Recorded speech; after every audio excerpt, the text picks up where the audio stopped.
We're now joined on the set by Professor Anil Gupta, Professor of Strategy, Globalization, and Entrepreneurship at the University of Maryland. Not too far away from here, Professor. Good to see you again. Oh, good to see you again, Phil. We've got a lot of information from Mike Fern, from Jessica. Walk us through. Where do we begin? How do we assess what's successful and what's not successful about this trip as now we're entering day 2? Yeah. I mean, right now, of course, it's very early to say what comes out of this visit, so we can only talk about expectations. And it's likely that we would not see a formal announcement. You know, for example, it's unlikely that at the end of the visit to Japan, that there would be actually announcement of a resolution of, for instance, on TPP, of the obstacles that remain in the farm sector, in the auto sector. I mean, those are very serious obstacles. I mean, I didn't get the sense from Mike Fern that there was going to be an agreement. I know there's a press conference later on, and there's a lot of meetings and working late hours, but we've heard this before, haven't we? That's right. That's right. I mean, we've heard this before, and I think the likelihood that the TPP happens, or it happens anytime soon, is still far from certain. But I think I would right now put the probability that significant progress is made behind, in the discussions and so on these tough issues, as I would say, more like 60% rather than 50-50 or less. And you're looking at some pictures from the meetings there in Tokyo. In your opinion, Professor, what do you think the president wants to accomplish? I mean, ultimately, how does he walk away and say, I did something good. I did what I wanted to do. I mean, of course, he was forced to miss the October visit. And so this is part of making up. And clearly, economics is a huge part of the agenda, but it's not the only part of the agenda. Geopolitics is another. And the pivot to Asia is both geopolitical as well as economic. I mean, by 2025, according to my calculations, Asia's GDP, and that includes China, will be actually bigger than US and Europe combined.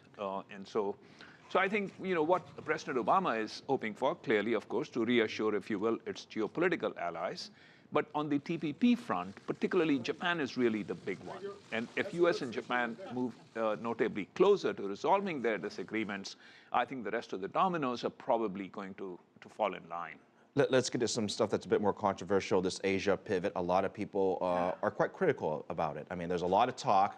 There's some movement in people and some movement in resources. Why should folks around the world, specifically in Asia, care about the Asia pivot?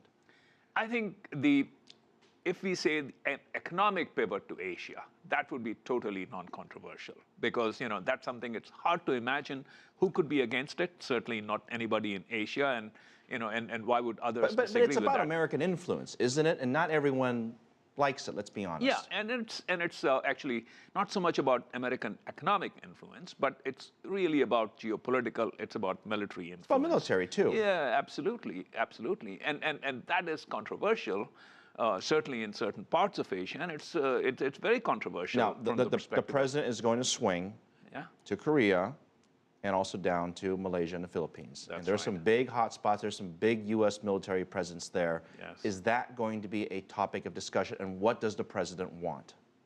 Oh, it would be a massively big topic of discussion. And I think it would be in all of the 4 countries, because all 4 are, let's say, U.S. allies.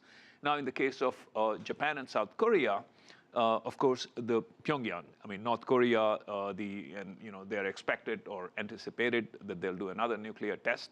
And so the threat from North Korea remains. And that will be a big issue. Of course, tensions between Japan and South Korea. I only have a second here, but do you think the president looks at the situation in Pyongyang as a failure in his administration, as something that he wanted to resolve that he hasn't yet?